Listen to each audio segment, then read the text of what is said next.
many faces and one of the unsung heroes of law enforcement. Wilkinson, alias Woodman, alias Smith and Jones, helped to lock away a string of serious criminals. He says they all confessed to him in prison. He's also a proven liar, a self-confessed perjurer, and a man who stood to gain a great deal from turning Supergrass. Several English police forces have used his evidence against men they wanted to nail. Now his career has finally hit the rocks. Last month, his lies wrecked the biggest murder trial Scotland had ever seen. The question is, how and why did Dennis the Menace get away with it for so long?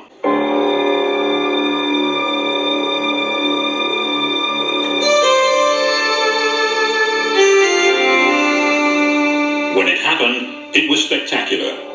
He would become embroiled in a law and order crisis in Glasgow, the city which thought it had shed its reputation for gangland violence. Last summer, it discovered it hadn't. There were assassinations and reprisals, mafia-style funerals.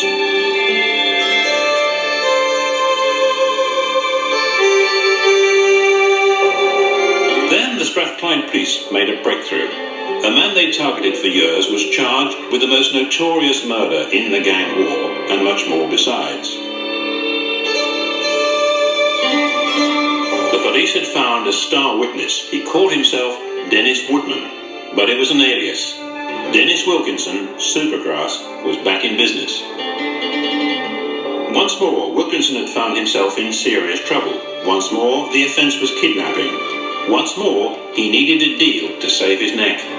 Dennis had resumed his criminal career in the gentle countryside of the Scottish borders. He kidnapped a farmer called Charlie Stewart. And when I opened the door of this chap standing there claiming to be a CID officer, and I was prepared to believe that just for a few seconds, and it was just a few seconds too long. Because, well, the next time you were face down on the floor, the head covered up with a coat and various other odds and ends, and something pressing into my back that he told me was a gun. As crimes go, it was a shambles. There was no gun, just a length of pipe stuck in Charlie Stewart's back. The hideaway was the kidnapper's own home. Dennis Wilkinson, now known as Woodman, was the ringleader. His wife and her brother, his accomplices.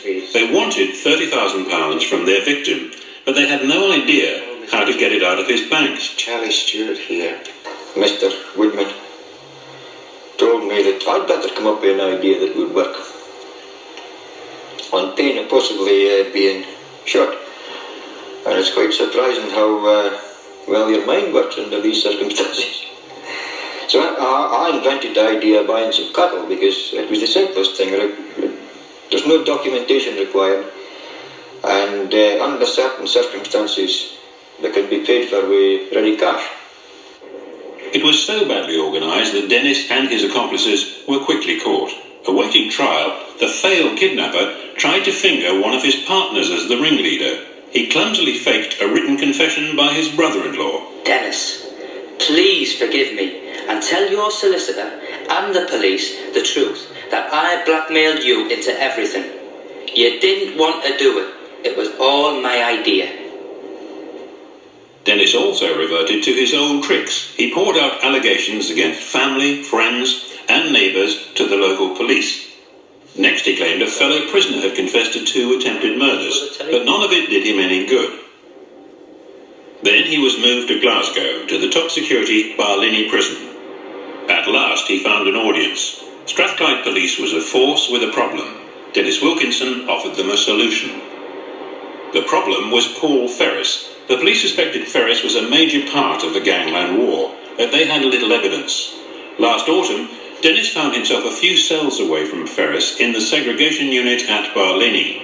Soon Dennis contacted the police. He said he'd heard a full confession from Ferris to a murder, a kneecapping and lots more.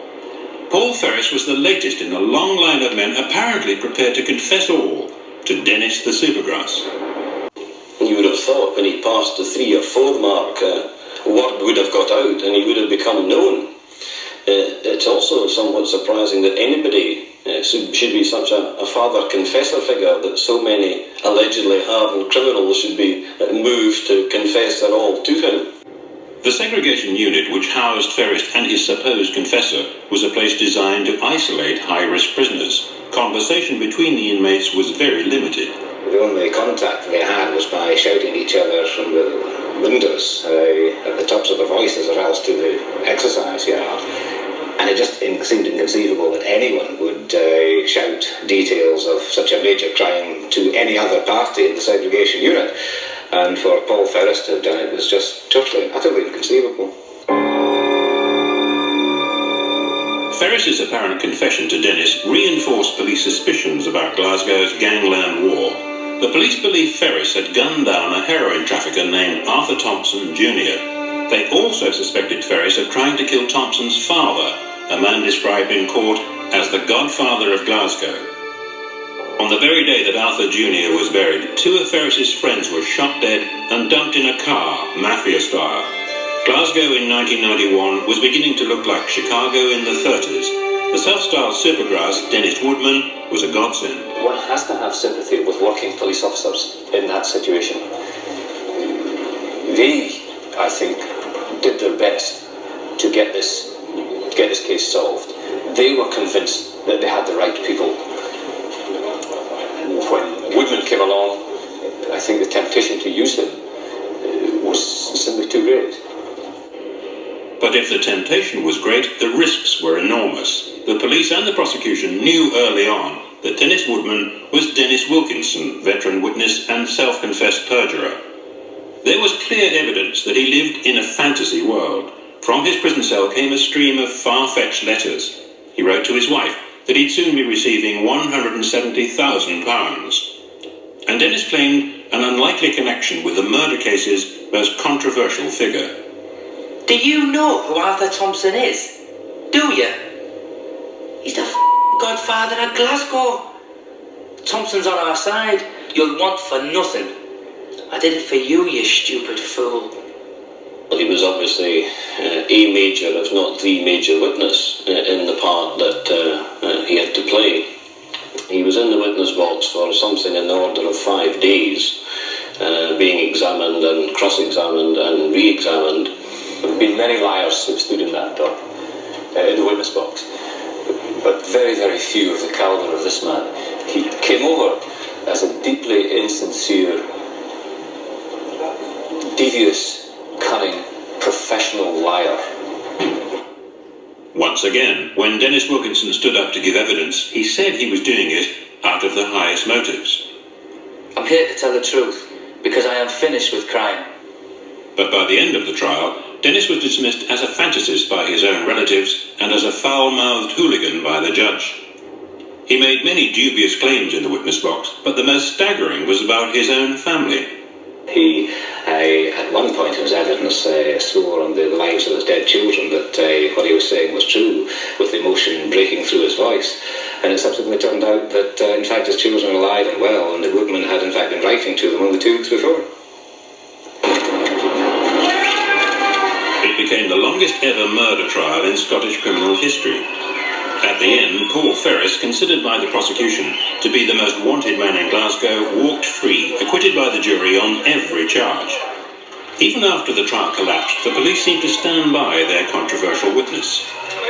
The witnesses have come forward in this particular instance. I commend each and every one of them. I commend each and every one of them, because without them, we would never even been able to take them to court on these charges. Predictably, Paul Ferris was less impressed. And I think basically a public inquiry is in order into the activities of Mr. Woodman, not only for the benefit of justice, but for the system that he's abused, not only in England, but in Scotland. I don't think you can ever say that the informer will never again be allowed to give evidence. Because if a man genuinely confesses to his cellmate, then why should that evidence be excluded?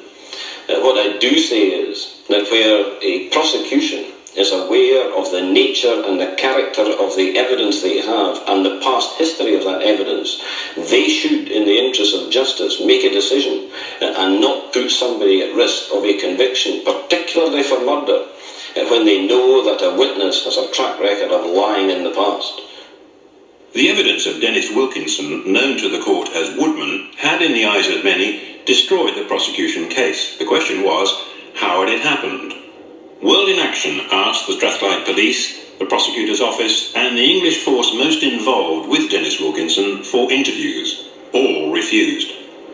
I think there's no doubt that there's a deep embarrassment right throughout the Crown authorities in Scotland and throughout the senior ranks of the police in Strathclyde over the use of Woodman and over the fact that it caused them the loss of this case.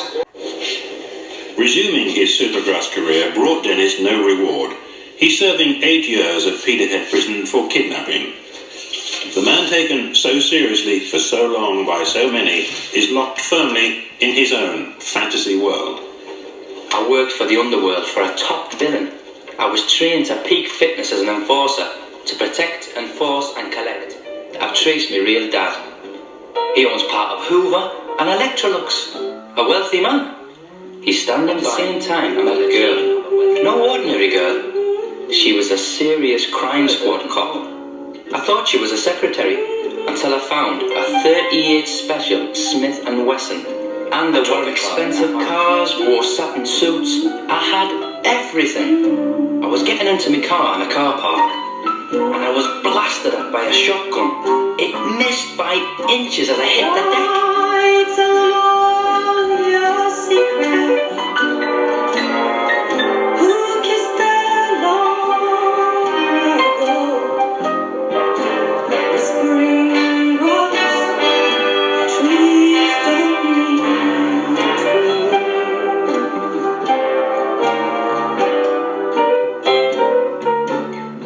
Now don't you turn to the roof.